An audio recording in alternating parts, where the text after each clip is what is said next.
Week 16 of the 2025 season is officially in the books, and this week had some massive games. So in today's video, I want to react to every single game of week number 16. Hit the like and subscribe button if you guys do go on to enjoy. Let's hop into it. And we are going to begin with our Thursday Night Football Classic. The Seattle Seahawks come from behind to beat the Los Angeles Rams 38-37 in overtime. Genuinely speaking, one of the greatest games maybe of like all time. I'm obviously being a little bit hyperbolic here, but this was an awesome game, like truly an awesome game. And by the way, we've had an awesome season of so many like instant classic moments and games. Thursday Night Football this year has been basically flawless, minus like a couple of like bad games. But this game was downright ridiculous. At one point in the game, it felt like the Rams just completely took over, right? You get into the fourth quarter, the game felt like it was just out of hand of Seattle. Like Seattle just completely collapsed. You had the 2 interceptions by Darnold, some massive mistakes. But the second that the Rashid Shaheed punt return went for a touchdown, it was like a light was turned on. Everything was going for Los Angeles. It was a Rams feast. They were destroying them. Everyone was so excited, at least in LA, not in Seattle. But all it took for Seattle to get a bit of momentum was that Rashid Shaheed punt return that changed literally everything. Because after that, you saw Sam Darnold throw a beautiful touchdown to AJ Barner. After that, the defense was shutting out the Rams offense. And then next thing you know, JSN for a touchdown. You convert some 2-point conversions. By the way, the second 2-point conversion, the backwards pass that Zach Charbonnet picked up, like Zach Charbonnet should be in the freaking Hall of Fame if the Seahawks go and win a Super Bowl this year. Give it to Zach Charbonnet. Give him the MVP for that play. But then you get into overtime. The Rams go down the field. They score. Puka Nacua was incredible. Matthew Stafford was just brilliant. 457 passing yards out there. He was awesome. The Rams score quickly. The Seahawks get the ball. Man, Sam Darnold had some beautiful plays out there. There's one play to, I believe, Cooper Kupp. I want to say it was on like some sort of corner route. That was a thing of beauty. Then he hit, I believe it was JSN for the touchdown again, or somebody for a touchdown. I can't remember. And then the 2-point conversion looks one way, it looks the other way. Guy right in the middle, the backup tight end. Crowd goes crazy. Awesome football game. So happy for Seattle. They deserve this win. And look, the LA Rams are still one of the best teams in football. I truly, firmly believe they are still potentially the front runners in the entire conference. But now the road gets a bit more difficult if they can't find their way back on top of the NFC West. So shout out to Seattle. It looked bleak for a while, but you got the job done. Massive win for Seattle. Then we had some Saturday games, beginning with the Philadelphia Eagles versus the Washington Commanders. For games like this that weren't really close and didn't have much storyline to it, I won't spend too much time on them just because there's more important games to talk longer about. What was interesting about this game was after the first half ended, it was like, man, Philadelphia is collapsing. They are not going to do nothing in the playoffs. The season is over. Screw Jalen Hurts. Screw Nick Sirianni. Fire Saquon. Like everything was going bad because you were down 10-7 to Marcus Mariota and Washington, who Washington has been bad this year. But then the second half happened, and the defense was brilliant for basically the entire day. They held Mariota to less than 100 passing yards. The big interception was massive. Of course, Josh Johnson stepped in there. He didn't play particularly well because Josh Johnson. They couldn't run the football effectively. I thought Philadelphia's defense was great. The offense took a little bit of some time to get rolling, but man, they got Saquon really rolling in this game, and they're going to need him if they want a playoff run. They have to get Saquon Barkley going. If they can't get Saquon going in the playoffs, I don't think they're going to make a deep playoff run, but this game potentially gives you some hope. So shout out to Philadelphia for getting the job done and eliminating the Dallas Cowboys from the playoffs. Next up, another brilliant game on Saturday. The Green Bay Packers lose to the Chicago Bears 16-22. Now the question for Green Bay is going to be, will Jordan Love be missing time?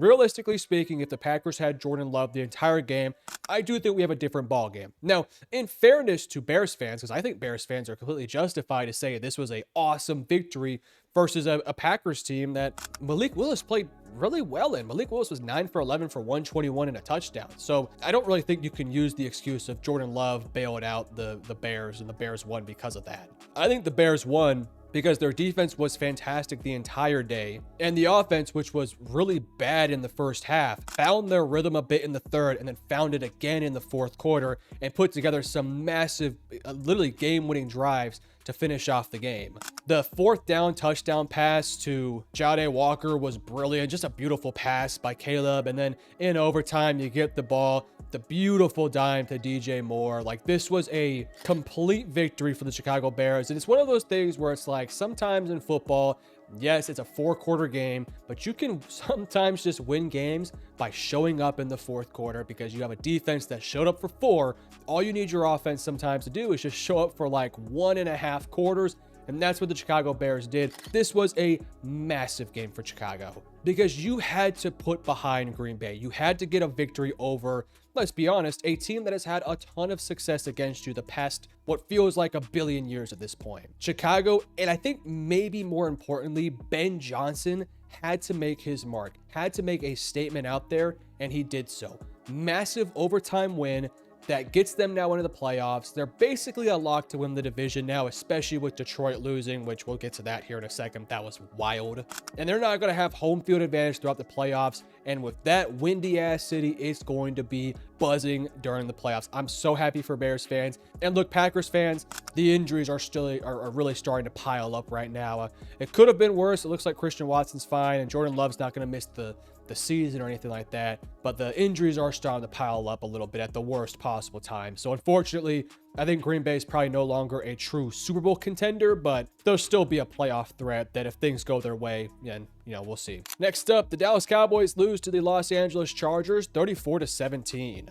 Yeah, it's a bummer. Cowboys lost. I'm saying that as a bit of a Cowboys fan myself, but you eat it up sometimes. Cowboys are eliminated from the playoffs. The Chargers, I mean, look, I said this in my predictions video because I predicted the Chargers to win this game, and I predicted it because JJ McCarthy scored 30 points in the Cowboys defense. The Cowboys defense has been the worst defense probably in football, minus maybe Cincinnati, but even Cincinnati's defense has had some good moments. The Cowboys defense had 3 good games, maybe the entire season. I think it's time to fire Matt Eberflus. The defense is absolutely dreadfully bad. It is so bad on that side of the football. Yeah, you got Quinnen. Yeah, you got Osa. I like Donovan Ezeraku. I like DeMarvin Overshown. The secondary needs a complete overhaul because the offense is good. The offense scored 17 in this game. It felt like they were pressing a lot in the second half because they knew they had to come from behind. They had to score every drive, and they made some mistakes. But Dak Prescott's been awesome this year. I thought he was great in this game. They didn't really get Javonte going in this one, but George Pickens was awesome. And for the Chargers, this was a really good game to just get your offense in a rhythm. Justin Herbert was great. He was able to dice the ball around to Quentin Johnston, who Quentin's been kind of quiet as of late. He played fantastic. Hampton had some great plays. McConkey had some nice plays. This was a game of 7-on-7 for LA. The Cowboys defense is so bad. So shout out to them. They're 11-4. Justin Herbert, like, he probably won't win MVP, but I think he should firmly be on a lot of people's ballots. Next up, the Minnesota Vikings defeat the New York Giants 16-13. This game was a weird, like, from the get-go, weird football game. The Giants start the game off by, like, just refusing to pass the football, and it kind of worked to start the game off. Eventually, they let Jackson Dart play a little bit, and I thought Jackson was mostly, I don't know, kind of kept under wraps. He only had 33 passing yards. It was just a bizarre plan for the Giants in this one. Yeah, I know the Vikings defense is super complex and super difficult, and it makes life hard for young quarterbacks. But I don't know. I think I would have liked to have seen your young quarterback go out there and see this defense and make mistakes against it. You have nothing to play for at this point in the season. You came into this one 2-12. So why are you going out there and running the ball 38,000 times when you could have Jackson Dart drop back and make some plays versus a great Minnesota defense? I'm just a little bit confused by, like, what was the point of just completely handicapping Jackson Dart as if he is completely inept? Now, he didn't play well in this one, but he never really got into a rhythm because they refused to pass the ball for, like, I don't know, the first quarter, basically. It was so random. I didn't get it at all. But as for Minnesota, like, look, hey, Minnesota, I know McCarthy didn't play great in this one. I mean, it wasn't his best game by no means, but they're on a bit of a winning streak. They're now 7-8. Which is probably not a great thing for their draft order, but in terms of, like, building towards the future and feeling confident about what your future might hold, like, you're 2 games away from being 9-8 or potentially 8-9 if you lose one of the next 2, which is going to be difficult because you got Detroit and Green Bay, but, like, still, you're now riding a 3-game win streak with a win over Washington and Dallas and the New York Giants, so just running through the NFC East at this point. And McCarthy's playing some better football. The ground game's been a little better, so shout out to the Minnesota Vikings. It's an awesome way to end your season, at least for now. We'll see how it ends. Next up, let's talk about the Cincinnati Bengals going up against the Miami Dolphins and winning 45-21. I'll be really brief about this one. Joe Burrow, Jamar Chase, Chase Brown had a massive day out there. Joe Burrow with 4 touchdowns, Chase with over 100 yards. Chase Brown with a dominant day, both running and catching. He made several big-time plays. The defense for Miami just completely fell apart in this game, and kind of a bummer performance for Miami, especially defensively, because they have been better towards the end of the season, but this was sort of like a, yeah, it's a bit more back down to earth sort of vibe. Now, as for the offensive side for Miami, look, I thought Quinn was relatively fine. He led a couple nice drives down the field. He did have 2 interceptions. One of them was on a jump ball to Jalen Waddle, where I didn't think it was the best thrown ball in the world, but you're throwing it up to a guy that's making over $30 million a year. Like, why not give him a shot at the football? I don't think it's a bad decision by no means. So I actually thought Quinn was relatively fine. Again, you want to see him play a bit more clean and whatnot, but I don't know. It's hard for me to be mad when you're putting your 7th round quarterback out there and he ended up 20 for 30 for 260 with 0 sacks on the day. The 2 interceptions are going to obviously bring his numbers down, but I mean, it's hard to be mad when you throw a jump ball to your billion-dollar receiver. Like, I just can't be mad about that decision. So, I don't know. I think if you're a Dolphins fan, like, Quinn's probably not the future, but it's good to at least get a look at him, I suppose. Next up, the Carolina Panthers defeat the Tampa Bay Buccaneers 23-20. So, if you guys watched my predictions video, you guys would know that I predicted the Buccaneers to defeat the Carolina Panthers. And I did so because I really believed that at some point, the Panthers up and down roller coaster would eventually stop. And of course, it did not. The Panthers roller coaster is so freaking funny. They are almost a guaranteed lock to lose next week and then somehow win in week 18. It is so hysterical what Carolina has been this year. Like, genuinely speaking, look at what they've done so far this year, right? They started off the year completely terrible versus Jacksonville, bad versus Arizona. Then they dominated versus Falcons. And this is kind of where the roller coaster kind of started, right? Because you dominated the Falcons, got dominated versus the Patriots. You then went on to beat the Dolphins. You then went on to beat the Cowboys. You then beat the Jets, and you're riding super high. Then you get pummeled by the Bills. You respond with a big-time win versus the Packers. You lose to the Saints, who, by the way, Saints are looking good lately. We'll talk about that in a second. You then beat the Falcons. You then lose to the Niners. You then beat the freaking Rams. You then lose to the Saints again. And then you freaking beat the Tampa Bay Buccaneers. So, yes, you're going to lose to Seattle next week, but you're almost a lock to win this one because that's just what the roller coaster has been this year. Genuinely speaking, one of the funniest teams of all time. This was a stinker performance for Baker Mayfield. Baker he's not been good lately. He just hasn't been. The interception to end the game was just kind of like the embodiment of what the year has been for Tampa Bay, where it's like Baker gets out of the pocket, extends the play, sees a guy getting open, and then Mike Evans cuts upfield and miscommunication. It's an interception, game's over, right? Tampa Bay has just had a bad end to the season. They started off really promising. It has been a complete collapse for them. And I think this is probably a great time for Tampa Bay to look in the mirror, get healthy, and hit the reset button where you need to hit the reset button, right? You need to rework some things defensively. You need to reset in the coaching staff. Let's do it this offseason. You're way too talented to not be making the playoffs. This was a total failure of a season for Tampa Bay. Now, as for Carolina, like, man, you're playing with house money at this point. You got a chance to go 10-7 this year. Probably not, because Seattle's a really good football team, and they're not going to slip up against Carolina. But a 9-8 season is very realistic, and a potential playoff bid is even more so realistic. I mean, Bryce Young, really great game for him. He did this without really much of a ground game today. Him and Tetsuo McMillan had an awesome day. The Panthers defense was also just really solid out there, holding all those weapons to just 296 total yards. Obviously, the game-winning interception, like, just a brilliant day for this defense. This defense has been so good this year. Like, it's been really impressive to see this defense completely turn it around from being genuinely one of the worst out there to actually being kind of a promising and exciting unit in general. I've just been impressed with Carolina this year. They may not win a championship. They'll probably be a first round exit, but still, I'm just so happy for Bryce. This is an awesome performance for Carolina, and hopefully this is a season they can build on and next year take an even bigger step forward.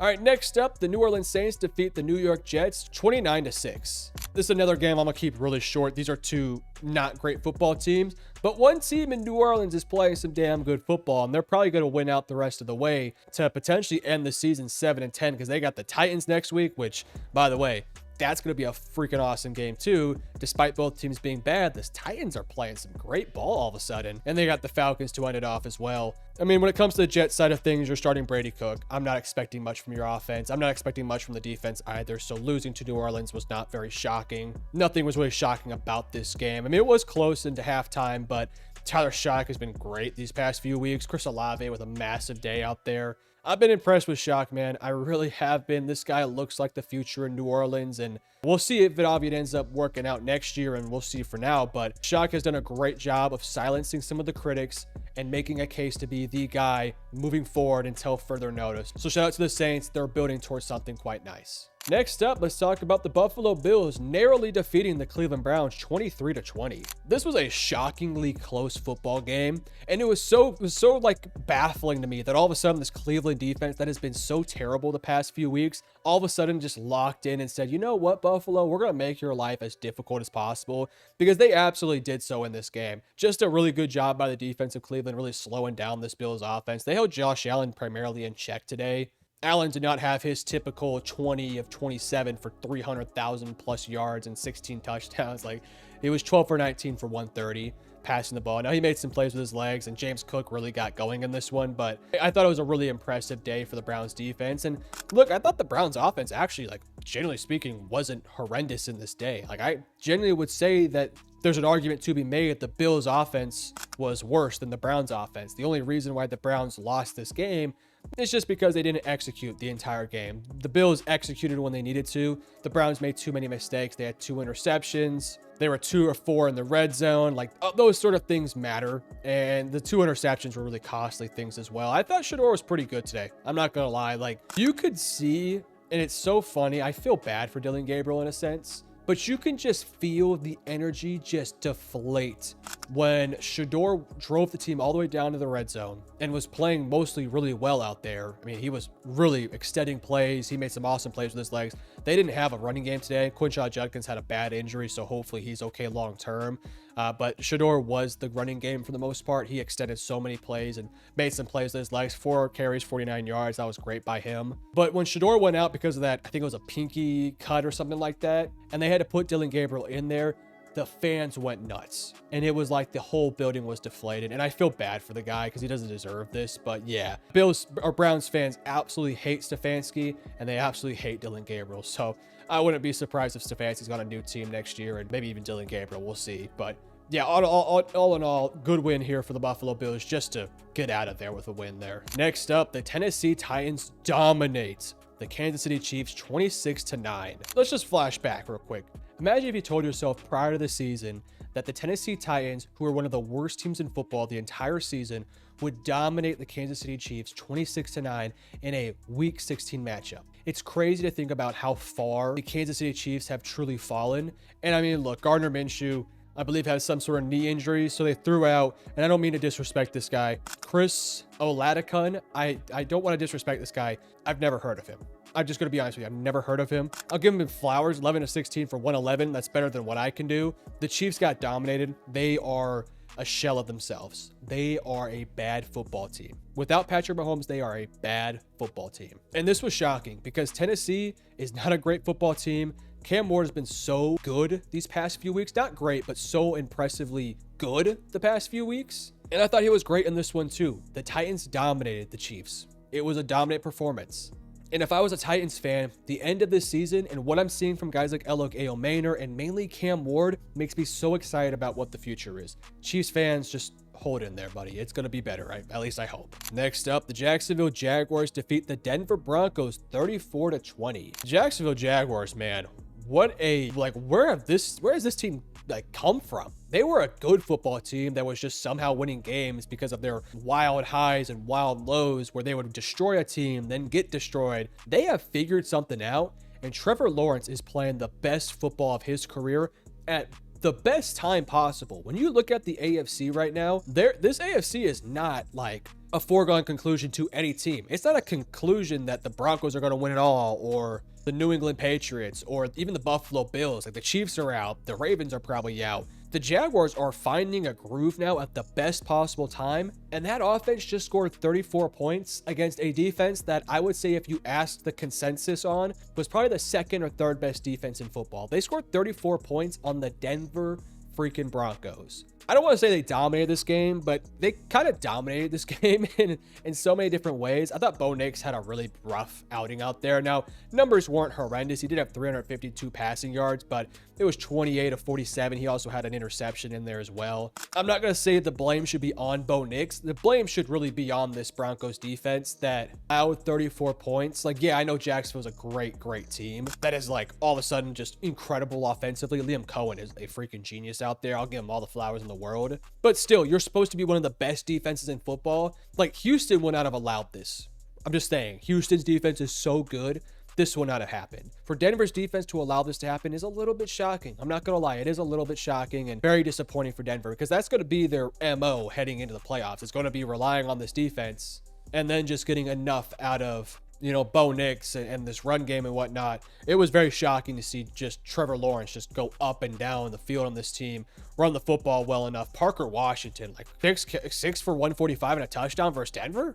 All right. Trevor Lawrence, 23 of 36 for 279 and 3 touchdowns. Hey, now, this is a shocking revelation. I think we have to be, like, firmly aware of the Jacksonville Jaguars, because I'll keep this short and sweet. Coming into this game, I thought Denver was going to win, because I was looking at what Jacksonville had done recently, and I was like, yeah, it's been cool and all, but I'm not that impressed, right? Since the Texans lost, it was like, yeah, you beat the Chargers. Okay, impressive win, but that Chargers game was just, they just didn't show up that game, right? Then they barely beat the Arizona Cardinals. They beat up on Tennessee. You know, they beat the Colts when I think Daniel Jones got hurt. They beat the Jets. Like, it wasn't a very impressive victories besides maybe the Chargers one. So I was still, like, very cautious about it. You just kind of dominated the Broncos. So, and with 2 games left in the season that are very winnable, like, hey, Jacksonville, if the Broncos and the Patriots slip up again, the Jaguars might have the first seed in the playoffs. Just throwing it out there. I don't know if that's 100% correct, but boy, exciting stuff in Jacksonville. What a turnaround. Next up, the Atlanta Falcons defeat the Arizona Cardinals 26-19. Another game that wasn't very important, maybe to your fantasy playoffs maybe, but in terms of the grand scheme, not the biggest important game in the world. Again, this is a game where Jacoby Brissett just threw the rock around. They had a little bit more success running the football than in games past, but still it wasn't a ton of productivity. Michael Carter, 11 carries for 65 yards. They had Jacoby Brissett throw the ball 31 times. It's just not a sustainable way of football. You have to be able to have some sort of balance to your offense, and your defense has to be a little bit better than what they were. I'll give credit to some of the players out there. I thought Will Johnson did a pretty good job versus Drake London. Drake London was really quiet throughout the day. Kyle Pitts playing some great football as of late. Him and Kirk Cousins have a great connection. So if there's any sort of positives about the end of the year for Atlanta, it has been Kyle Pitts. Bijan was spectacular in this game. It's just a kind of a good win here for Atlanta. They're a bad football team, but you still want to see them be competitive and try and win games, and they did so in this one. I give them their flowers. Arizona's 3-12. They absolutely stink. They need to kind of blow it up over there. It's not looking positive. Next up, the Houston Texans defeat the Las Vegas Raiders 23-21. Bit of a close call here for the Houston Texans. I really thought the Texans would just run away with this one, because the Raiders are, like, generally speaking, one of the worst teams in football. And a little bit surprising that Las Vegas did score 21 on probably the best defense in Houston, which, you know, we just talked about the Broncos side of things. And I mean, I guess Houston kind of slipped up in this one, but still, they still did their job for the most part. This was probably the best game of Ashton Genty's young career. Genty made multiple big time plays. I think it was just some coverage busts, some missed tackles. I'm not worried about Houston's defense after this game. It was a little bit like, whoa, Ashton Genty, like, where has this performance from Genty come from? But yeah, Genty was, I mean, honestly incredible. 25 touches for, if I'm doing my math right, 188 total yards and 2 touchdowns. Like, hey, this is exciting for Raiders fans. So shout out to you guys. If you're a Raiders fan, you got to be like, finally, Ashton Genty's been unlocked. Thought Bowers made some plays too. I'm just, you know, I think it was a good game for Raiders fans. You lost the game, but you still saw some positive signs. As for Houston, like, you're just happy the game's over with and that you have the win at the end of the day. This is just one of those games where you just kind of throw it away and say, it's a win, a bit of an ugly one. Let's hope it doesn't happen again. but at least you got the win. That's all that matters. And lastly, the controversy of the day. The Steelers win a controversial one versus the Detroit Lions. So the Detroit Lions lose, and it probably means they're now going to be out of the playoffs. Because if you look here, correct me if I'm wrong, but the only way for Detroit to get in were to be if Green Bay were to lose 2 or 1 more game. I think it'd be 2 more games, which I guess could be possible because the Packers do have 2 relatively tougher matchups. But it's either going to be that or they're going to need San Francisco to lose the next 3. And then I guess maybe some sort of tiebreaker would allow Detroit to get in. It's just not looking good. That's the basis of the story. But I think we should go back to the actual game. The final sort of moments of this matchup. Now, admittedly speaking, I was on the phone during this, so I didn't see every single thing that happened. But I did catch up on some replays to see exactly what happened. Amon-Ra catches the football. He didn't catch the ball in the end zone, so he pitches the ball back to Jared Goff after kind of getting corralled, and it looked like his momentum had stopped, but he pitches the ball to Jared Goff. Goff catches it, runs it into the end zone, and kind of jumps his way into the end zone. It was kind of cool by Goff, and fans went nuts, but there was some issues on the play. There was an offensive pass interference call on Amon-Ra St. Brown, which was kind of up for debate. I think it was a bit of a push off, but it's one of those things where it's like, guys, you can call that on every single play at that point. Why call it now? But then I think the other thing that Steelers fans will also point to is that his momentum had stopped, because it kind of did stop. Because he caught it, he then kind of put it here, he got pushed back a little bit, then he tried to get back upfield, didn't go nowhere, then kind of fell to the ground and then pitched it. So I don't know. I do believe ultimately when it comes down to it, and Lions fans, I do apologize when I say this, I do believe the call on the field was the right call. I do believe Pittsburgh did deserve the win at the end of the day, because there's just a lot of things that, you would have had to let by the rule book for Detroit to win. You would have had to let by the pretty obvious push off by Amon-Ra St. Brown. And you also would have had to give away the fact that he did hold the ball and basically lose the momentum of the play. And so you would have had to let the play continue. I get it. The whistle wasn't blown. I understand. I'm okay with the way the play was called. Now, for the sake of would it have been awesome as hell to see Detroit win this game? Yeah, it would have been cool. But if you want to play by the rules, I do believe they got the calling right.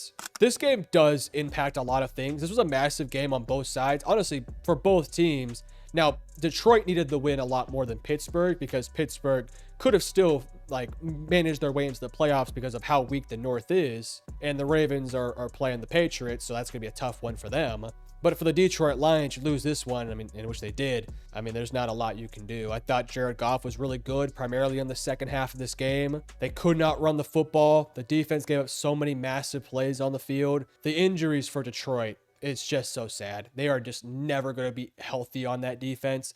I think they have to address secondary in this year's draft. But yeah, Lions season is hanging on by a thread. They're going to need a lot of dominoes to fall. It's not looking good. As for Pittsburgh, hey now, you've kind of responded. It's been an up and down year, but your offense is playing a lot better. Your defense is playing some decent ball as well. It's not been a great year for the team, but you're looking at 9-6 right now. You win the next 2, you're 11-6. You make the playoffs. You have some momentum. Anything can happen at that point. But you guys let me know in the comment section below, what are your thoughts on week 16 of the 2025 season? Let me know your thoughts on that Detroit Lions game too. Do you think I'm right? Do you think I'm wrong? Let me know down below. Hit that like and subscribe button. Love you guys. Peace.